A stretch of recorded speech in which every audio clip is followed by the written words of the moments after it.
He is like the pyromaniac pretending to be a fireman, except the hose is spraying gas on the inflationary fire rather than water. Doesn't he realize that all of his spending is putting the heat and the costs on our homeowners? We have a plan that is focused on ensuring that we are building more homes faster, making life more affordable, and growing an economy that works for all Canadians. The Conservative leader has no plan for affordability other than a bunch of taglines. He has no plan for addressing the environment. He has no plan for the economy.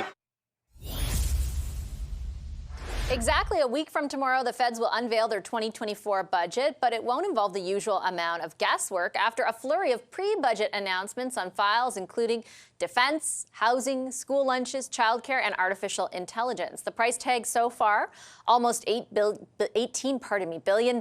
If you include planned loans, it's almost $36 billion. How are the feds going to pay for that all? Let's bring in Parliamentary Budget Officer Yves Giroux. Hi, Mr. Giroux. Good to see you as always. Likewise. I appreciate you making this time. I wanted to start off with the kind of volume of what's been announced so far, what we know will be in this budget. I think one of my producers calculated somewhere in and around nearly $18 billion. That's separate from even the loans that have been announced. Characterized from your vantage point, is that a lot? Is that a little? Versus what you know of their finances at this point?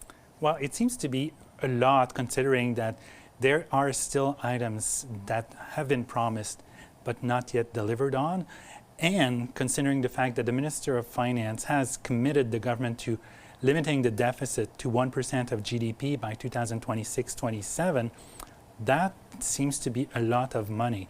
However, we will have to see in the budget how these announcements will be financed. Will it be new taxes?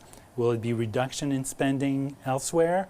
Or is it all new money? Yeah, I have questions for you on that in just a moment, but just sort of picking up on what you talked about there with the fiscal anchor, something that was outlined in the fall economic statement.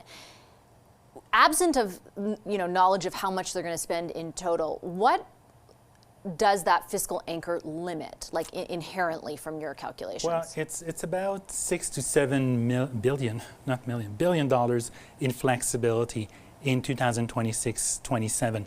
Based on status quo projections that we released in March. So based on our economic outlook, fiscal and economic outlook, there's about $6 to $7 billion of flexibility in 2026-27 in that year to respect the 1% limit of the deficit, 1% of GDP. So they're already at triple that, let's say, with what they've announced now, though we don't know every particular about over what period of time. Exactly.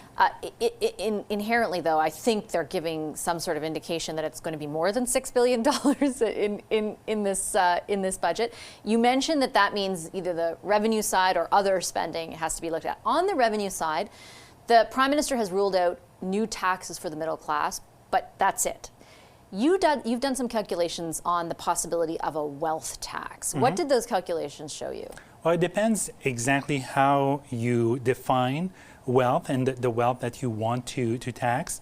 But I forgot the exact calculation, but the number of individuals or families with wealth above $20 million, for example, which could be the target of a tax, is not that great. So if you want to collect a lot of revenues from that segment of the population, there is presumably going to be some tax optimization or movements of that wealth outside of Canada. So it's very delicate to tax wealth, especially big wealthy families or individuals, because these assets tend to be mobile.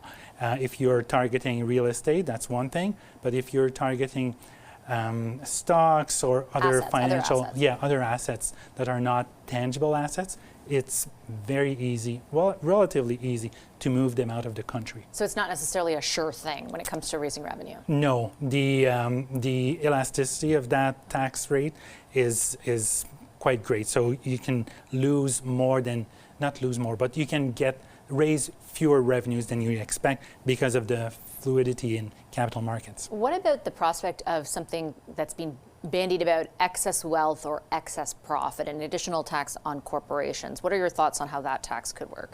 Well, then that issue is one of definition.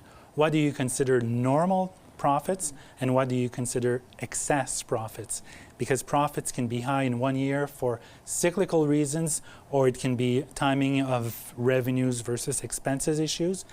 And the real thing is what's defined as excess profits. And then if you start taxing excess profits, whatever the definition is, that sector could see fewer investments because people will, or investors will move to other sectors that are less likely to be targets of excess profit taxes. Are there any other possible taxes that you are looking out for when the budget is tabled?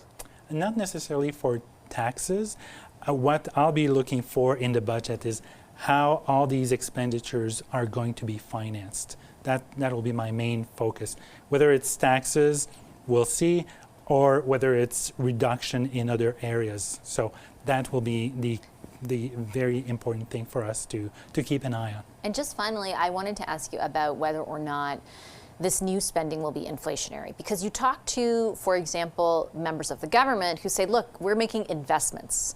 These are investments on primarily they view the supply side, and therefore they view them not to be inflationary. Whereas the opposition, for example, and the Conservatives, you ask them, and every penny the government spends right now is inflationary because of the external economic context. What is your view on that? Well, in the short term, any spending has the potential to be inflationary if it's significant enough, because even if the purpose is real investments to enhance the productive capacity of the economy, that in the long term or medium term has little or less inflationary potential. But in the short term, if you invest on road construction, transit construction, you need workers and you need materials to build that. And it is inflationary in the short term because there are only so many employees that are qualified, building materials that you can tap.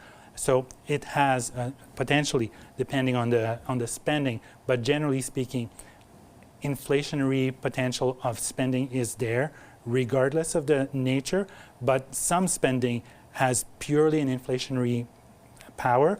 Others increase the capacity of the economy, and then in the medium and longer term, the inflationary impact of that spending fades and becomes negative. Okay, I'll leave it on that note. Mr. Giroux, thank you as always. Appreciate your analysis today. A pleasure.